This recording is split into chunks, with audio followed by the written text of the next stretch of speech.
Hello cinema lovers, आपने और मैंने captain America the first Avengers न जाने कितनी बार देखी है, पर अभी जब मैंने इस मूवी को 0.25 स्पीड में देखा तो मुझे मूवी में कई ऐसी डिटेल्स मिली जो नॉर्मल स्पीड में कैच कर पाना काफ़ी मुश्किल होता है। तो लीडर्स के लीडर, कैप्टन्स के कैप्टन, आज के वीडियो में हम बात करेंगे captain America the first Avengers की। नंबर 1, तो मूवी की स्टार्टिंग में ही हम देखते हैं कि जोहन स्मिथ अपने एक सोल्जर को टॉन्सबर्ग पर ओपन फायर का ऑर्डर देते हैं। You must have some friends out there, some little grandchildren, perhaps. I have no need for them to die. Give the order to open fire. और next scene में हमें दिखता है कि अमेरिकन सोल्जर ट्रेनीज जो newspaper पढ़ रहे होते हैं, उसमें हेडलाइंस होती है कि allied Nazi forces overrun origin town, मतलब जो भी डैमेज रेड स्कल ने पिछली रात किया था अगले दिन न्यूज़पेपर में देखने को मिला। Great continuity detail by Marvel, क्योंकि ये सीन हमें सिर्फ 1 से 2 सेकंड के लिए ही देखने को मिला था, फिर भी मार्वल ने ये डिटेल ऐड की है, इसी वजह से लोग इसके फ़ैन हैं।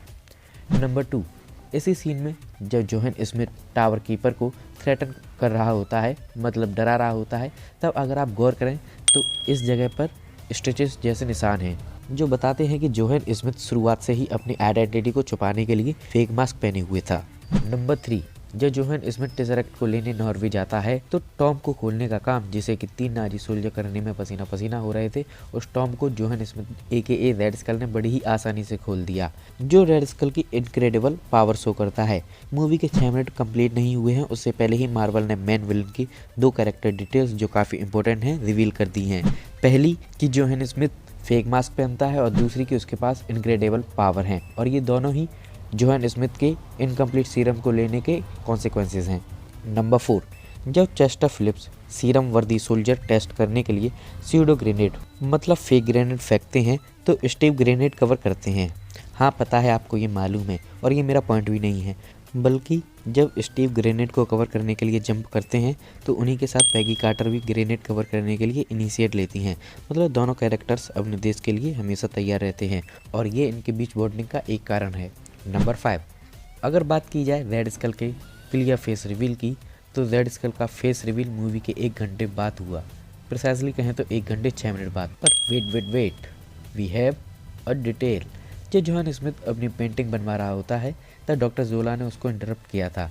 ठीक उसी टाइम पर रेड स्कल का रेड फेस का ग्लिम्स हमें देखने को मिला था, और नॉर्मल स्पीड में ये कुछ ऐसा दिखाई देता, बट बिकॉज मैंने ये मूवी 0.25 स्पीड में देखी है, इसीलिए this is a great attention to detail by Marvel. मतलब बिग रिवील से 38 मिनट्स पहले ही हमें रेड स्कल का फेस रिवील कर दिया गया था। नंबर 6, स्टीव रोजर्स को अपनी पहली फिजिक की वजह से कई बार फोर्स में ज्वाइन होने से रिजेक्ट कर दिया गया था, पर स्टीव बार बार अपना एड्रेस चेंज करते रहते थे ताकि वो फोर्स ज्वाइन कर सकें, पर स्टीव ने कभी अपनी डेट ऑफ बर्थ चेंज नहीं की। स्टीव की डेट ऑफ बर्थ 4 जुलाई थी, जो कि अमेरिका की इंडिपेंडेंस डेट भी है। Another reason of patriotism in Captain America. Number 7, जब स्टीव रॉजर्स को ट्रांसफॉर्मेशन बॉक्स में बंद किया जाता है तो डॉक्टर अर्स्किन को स्टीव को देखने के लिए थोड़ा लीन करना पड़ता है, क्योंकि स्टीव की फिजिक्स छोटी होती है। खुद स्टीव भी कहते हैं कि जगह थोड़ी बड़ी है।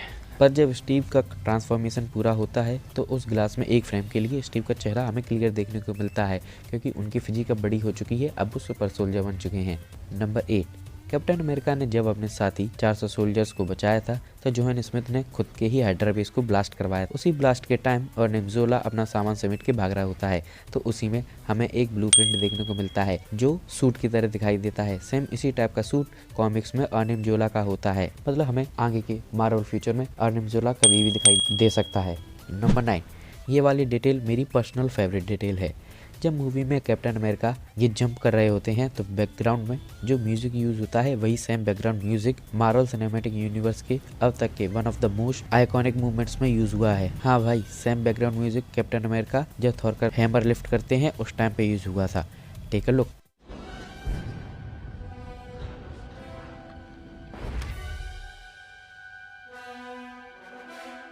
नंबर 10, अगली डिटेल एक फन डिटेल है, क्योंकि बक्की और स्टीव जब शार्क फ्यूचर एक्सपो में जाते हैं तब हमें जो रेड सूट दिखता है वो ह्यूमन टॉर्च का सूट है, और क्रिस इवांस भी अपनी एक मूवी में ह्यूमन टॉर्च का रोल प्ले कर चुके हैं। नंबर 11, कैप्टन अमेरिका जब हाइड्रा एजेंट को पकड़ने के लिए जाते हैं तो रास्ते में आई फेंसेस को टैकल करने के लिए जैसे कोई रेगुलर पर्सन हाथों का सहारा लेने की सोचता है, वैसे ही कैप्टन अमेरिका भी अपने हाथ मूव करते हैं, but because of his new unrealised power captain America direct बिना किसी हैंड सपोर्ट के ही ये फेंसिंग को पार कर जाते हैं। नंबर 12, फिल्म में दिखाई गई कैप्टन अमेरिका की कॉमिक्स एकदम रियल लाइफ कॉमिक्स जैसी हैं, जैसा कि यहाँ आप देख सकते हैं।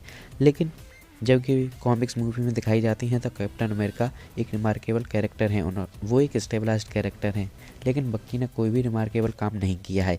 इसीलिए कंटिन्यूटी को ध्यान में रखते हुए मूवी में से बक्की बांस को हटा दिया जाता है, रिमूव कर दिया जाता है। नंबर 13, ये जो डिटेल है इसमें 0.25 स्पीड से कुछ लेना देना नहीं है, लेकिन ये डिटेल है इसलिए मैं आपको बता देता हूँ।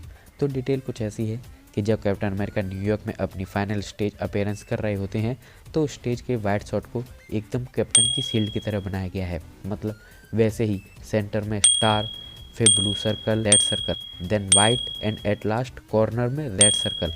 गौर करने वाली बात यह है कि उस टाइम तक कैप्टन अमेरिका को उनका वेपन मतलब शील्ड जो भी है नहीं मिली थी। ये डिटेल फर्स्ट टाइम वॉच में उतना काम नहीं आती, लेकिन ये डिटेल आपके सेकंड टाइम वॉच को बहुत स्पेशल बनाती हैं। तो आज की वीडियो के लिए इतना ही, आगे मिलेंगे आपको एक नई वीडियो में जिसमें हम बात करेंगे एक नए टॉपिक को लेके। सो तब तक के लिए stay tuned and bye bye.